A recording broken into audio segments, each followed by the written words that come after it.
We are Sandinistas, the heirs of General Sandino's will. Sandino, the father of modern guerrilla warfare. To you, maybe. To us, he's more like a real father. That why you named yourselves after him? Of course. La Frente Sandinista de Liberación Nacional. The Sandinista National Liberation Front is named in his honor. We share the general's goal, to take back our country's freedom. In his day, from America. In ours, from the despot Somoza. Times have changed, but the song remains the same. Patria libre o morir. That is our slogan. El Che used to say the same thing, you know. Patria o muerte, the slogan of the Cuban Revolution. So, you're fighting for a socialist revolution too, then? No, it's not about ideology. We only want to live normal lives. We are sick of living in a country where you can be beaten for walking down the street, where you never know if your neighbor is snitching on you. Our goal is to give back the country to its people. Yeah, the Cuban Revolution started out like that too. We are few in number, but we will win. Victoria o muerte. For a revolutionary, there is no other fate. Augusto Cesar Sandino, General and Hero of Nicaragua. 50 years ago, conflict broke out between the political parties of Nicaragua. The U.S. Marines intervened in the name of restoring order. The only one who refused to listen to their call for reconciliation was General Sandino. One man against the Marines. That takes guts. The general wasn't a professional soldier. Neither were his compadres. And they certainly could not match the Marines' equipment. But he used the land to his advantage, lurking in the fields and hills of Nicaragua, and using surprise attacks to harass the Marines. I know. I've read plenty of textbooks on guerrilla warfare. In the end, he drove them out. He was truly a role model for us. Yeah, but that was the 30s. Didn't the Depression have something to do with it? It takes cash to wage war. Perhaps. But there is no denying what the general accomplished. The people hailed him as the General de Hombres Libres, the General of Free Men. They loved him. And then he was assassinated by Anastasio Somoza Garcia, commander of La Guardia. The father of the current Somoza. Somoza had the Americans' backing. That is the way things were. The general may be dead, and the times may have changed, but his will lives on inside each of us. We are the sons and daughters of General Sandino. Hey, how's the watermelon business these days? Not bad. I hear the compas back home are hanging in there too. Good to hear. You know our nickname. I'm impressed. No wonder they call you boss. You used to hide your weapons in hollowed-out watermelons, smuggle them right past the National Guard. You even transported pineapple grenades that way. The name caught on among sympathizers in the region and... What are you talking about? Huh? They call us watermelon sellers because the general's name sounds like the word for watermelon. Sandia. Really? Si. Damn it, Kaz. A revolution to bring peace to your country, huh? No matter how much we fight, peace never gets any closer, does it? I do not like it, but it is the only way. If we do not fight back, they'll just keep exploiting us. You want proof? Look at our country's history. Revolution is a means and not an end. I know. When the revolution is victorious, I want my country to be at peace. But to bring peace, we have to first eliminate that traitorous scum. It's an old saying. We make war that we may live in peace. Who said it? Aristotle. You know your history. I had a good teacher. It has always been like this. People making the same mistakes over and over. And still, all we can do is fight. I hear you. If you've got a goal, you've got to keep moving forward. I noticed you called Che Guevara El Che. Not just us. Everyone in these parts does. Che was always his nickname. It does not feel right to call him by his last name. I was shocked the first time I saw you. You look so much like him. Huh. I look like El Che, huh? Sort of. Not in the face. It's more the way you carry yourself. I guess Che's a hero to the Sandinistas, too. Of course. The FSLN was formed in the spirit of the ideologies championed by El Che and Fidel. Fidel Castro.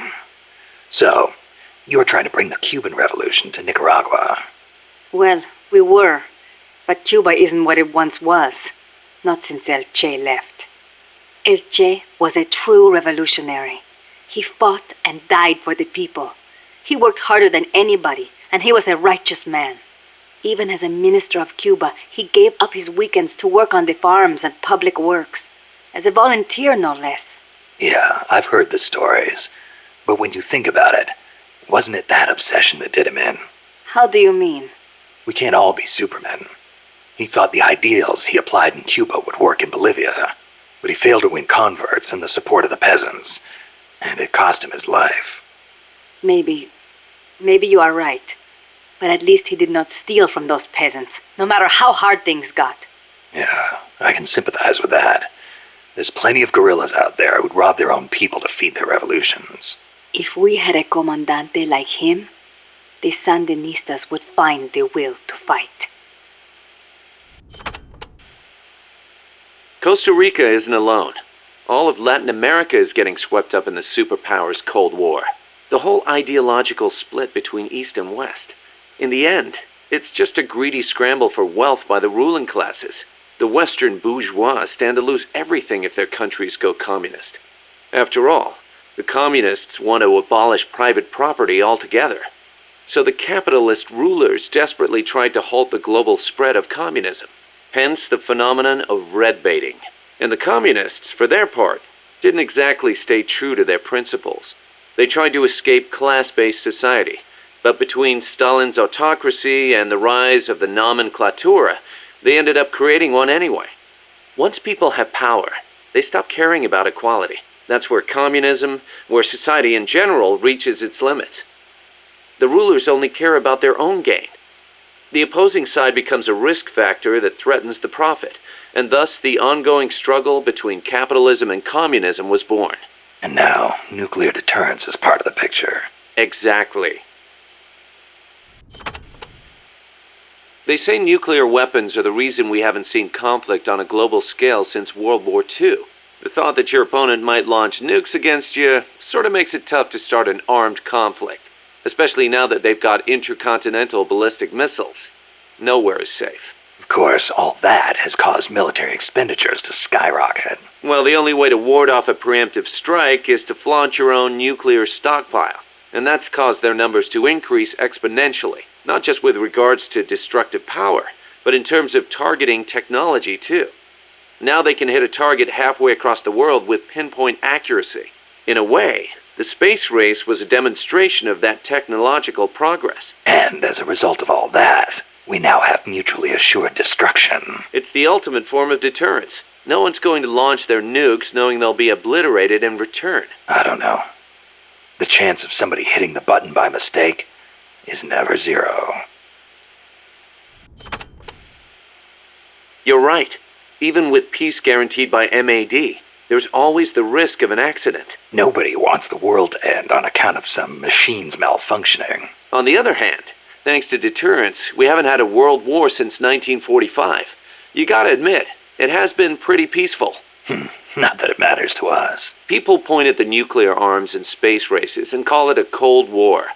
I say if they're not shooting at each other, why not call it world peace? Doesn't mean war is gone. Look at Korea. Look at Vietnam. Well, yeah, but I'm talking in relative terms here. Besides, if war died out completely, we'd be SOL. We're not warmongers. And yet, we can't survive in a world that's at peace. You got a point. What was that you were saying? Peace is not the natural state of men? You said you learned it in school. That is right. They are the words of the German philosopher Immanuel Kant. In 1795, he wrote a book titled Perpetual Peace. Kant argued that it is precisely because peace is unnatural that we have to make it ourselves. How? That is what his book is about. Is the concept starting to sound interesting now? Not really. I belong in a more natural world. Is that so? My grandparents died in the Civil War. If only we had been at peace, they would not have lost their lives. You actually wish for war? It's not like I want to hurt innocent civilians, but if someone attacks you, what are you supposed to do? A country needs the strength to defend itself. Otherwise it faces invasion, oppression, political subjugation. If they would simply stop using force to tangle with each other, countries would not need force to defend themselves. And how would you guarantee that? I... Sorry, but you have to understand how the world works in order to protect the ones you love. That's not to say ideals aren't important too. They are. You are right, Snake. Thanks. Peace.